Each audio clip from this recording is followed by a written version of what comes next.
In this video, we'll look at the dreaded Battle of the Forms provision under Section 207 of Article 2.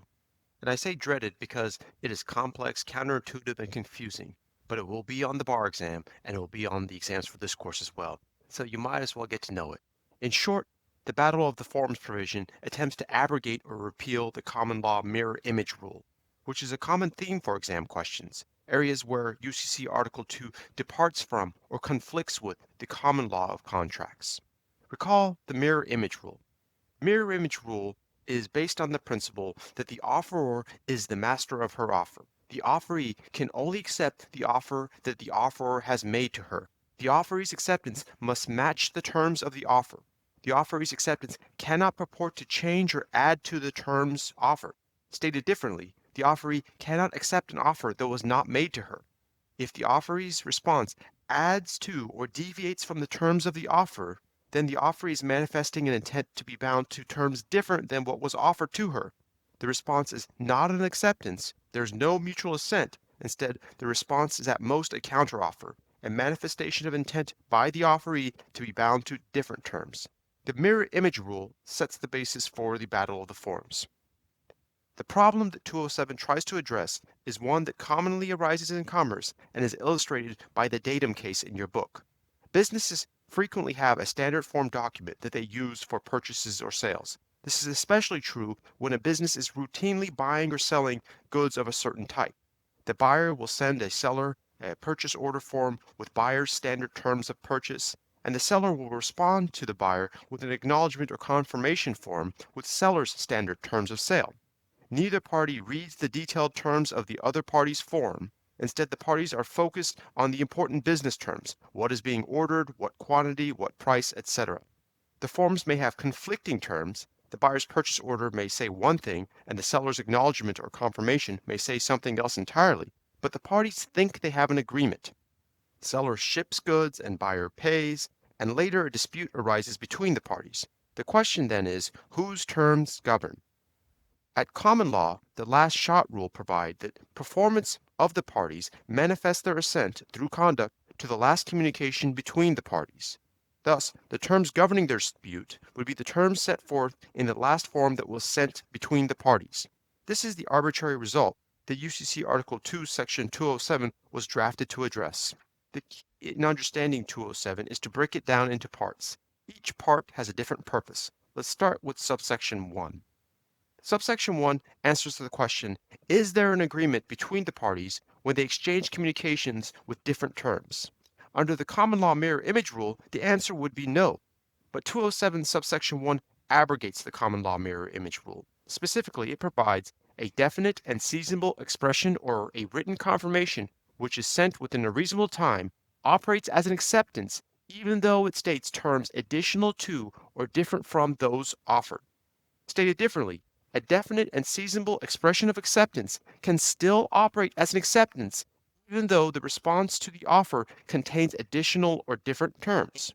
So long as the response is definite, that is, an unambiguous and unqualified acceptance, appearing to accept the essential outlines of the deal being offered, and seasonable, meaning the response must come within the time period stipulated in the offer, or if no time is stipulated, within a reasonable period of time.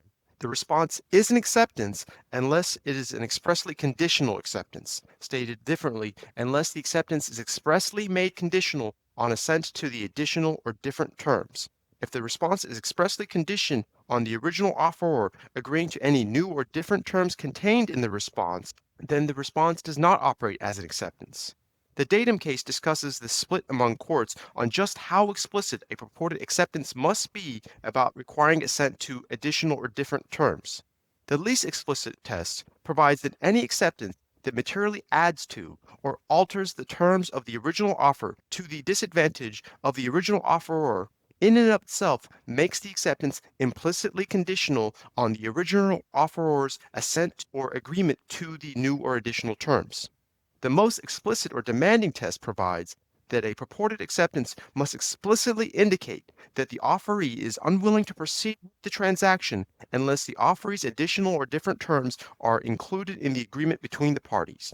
How could an offeree's response do that? Press pause now and take a moment to read this sample contract language. So subsection 1 says a definite and seasonable expression of acceptance can form an agreement even though it contains additional or different terms.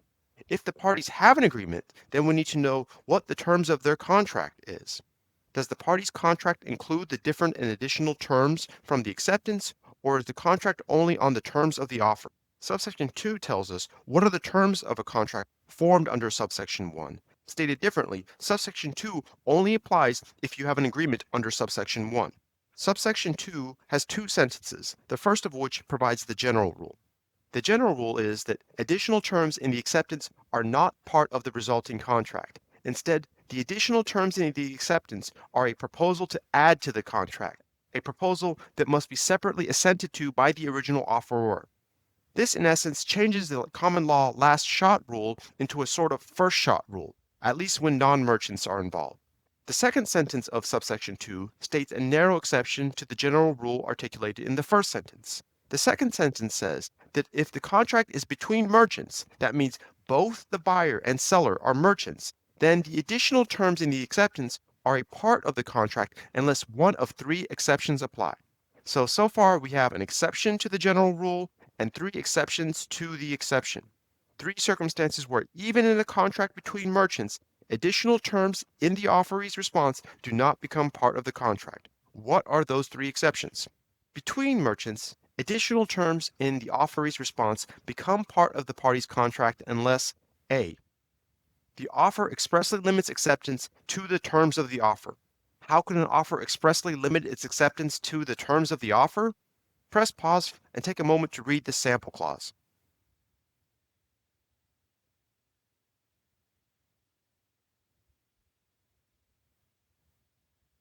B. The offeree's response materially alters the terms offered to it. Any acceptance with new terms would, by definition, alter the terms of the resulting contract, but what is required under B is that the response materially alters the resulting contract between the parties. When do new terms materially alter the resulting contract? Comments 4 and 5 to section 207 provide some helpful insights and examples. These comments say that additional terms in the offeree's response would materially alter the resulting contract if those terms would result in surprise or hardship for the offeror. Stated differently, if the additional terms are beyond the reasonable expectations of the offeror, what's reasonable being entirely dependent on the context and circumstances. The final exception in C provides that the offeror gives notice of objection to the additional terms within a reasonable period of time, with reasonableness again depending entirely on the context and circumstances. In sum, subsection 2 states both a general rule and an exception to the general rule applied to merchants. But note here the bad statutory drafting in subsection 2. Subsection 1 tells us that an acceptance can include additional or different terms, but subsection 2 only makes reference to additional terms. It's silent on the question of what happens to any different terms included in the offeree's response. There's lots of conflicting court opinions about how subsection 2 applies to any different terms. The Datum case discusses the three approaches that courts have adopted. Under one approach, different terms are included in subsection 2, even though subsection 2's language only applies to additional terms. If a contract is not between merchants, different terms are not part of the contract, just proposals that must be separately assented to. And if the contract is between merchants, those different terms are not part of the contract because of the exception in 2b. By definition, those different terms materially alter the contract. In either case, the terms of the offer would control. The different terms in the response would fall away. The second approach takes the opposite view, that the statutory text of subsection 2 means exactly what it says, that the omission of different terms was not an oversight. Instead, the omission of different terms from subsection 2 means that only additional terms can become part of the contract. The silence on different terms means that different terms in acceptance are never incorporated into the contract. Again, the result is the same as the first approach, that the terms of the offer would control. The third approach applies what's called the knockout rule, and that's the approach ultimately adopted by the Datum case. Under this approach, different terms are not part of the contract. They conflict with the terms of the offer, but the conflicting terms of the offer and the acceptance cancel each other out, and the UCC steps in with gap filler provisions. Perhaps this approach is the most pragmatic and fair, but the problem here is that there is little basis in the statutory text for this approach.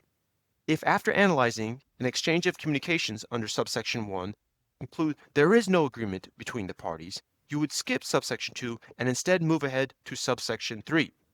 Subsection 3 provides that it's still possible that the actions of the parties, despite a lack of agreement, are sufficient to form a contract.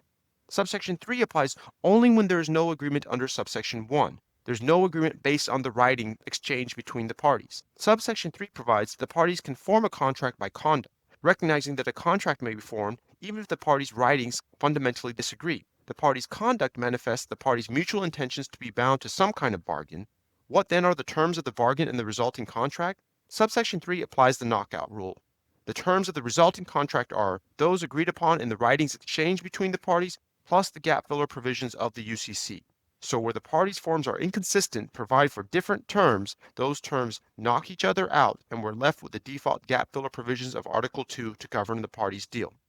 So to summarize, in trying to resolve the perceived arbitrariness of the common law mirror image rule, 207 introduces its own set of complexities that might have your mind spinning, but there's no better way to understand 207 than to try some practice problems. With 207 behind us, we've completed our look at mutual assent and how agreements may be made under UCC Article 2. With next week's module, we will assume that we have an agreement and ask whether that agreement gives rise to a contract. Stated differently, is the parties' agreement legally enforceable? This question will focus our attention on the defenses to enforceability codified under Article 2, defenses that might make an agreement the parties bargain in fact legally unenforceable.